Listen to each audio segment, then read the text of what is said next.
Contemporáneos al Panteón, encontramos distintos templos de vital importancia en la historia de la arquitectura de la antigua Roma. El templo de Venus y Roma, en la propia Roma, es uno de ellos.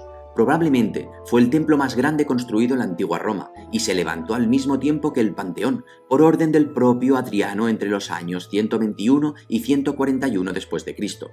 Su diseño, al igual que el Panteón, estuvo también basado en el patrón geométrico, y es que las proporciones del espacio que envuelve al templo responden a las del rectángulo alfa, mientras que el diseño principal del templo está basado en el rectángulo 1×2.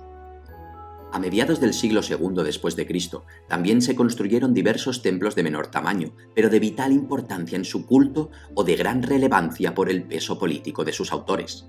Un claro ejemplo es el templo de Antonio y Faustina, construido también en el Foro Romano. Este pequeño templo fue construido por el emperador Antonio en memoria a su esposa fallecida Faustina. El diseño de la estructura principal del templo en planta parece estar basado en el rectángulo beta. Estas proporciones parecen haber sido la base de la que partieron los arquitectos de este templo, ya que utilizaron las mismas proporciones para el diseño del alzado frontal de la estructura. Finalmente, las proporciones totales del templo en planta fueron acotadas a partir del rectángulo 1×2. Los antiguos romanos no solamente utilizaron el patrón geométrico para definir las proporciones de sus templos, sino también de sus palacios y mausoleos.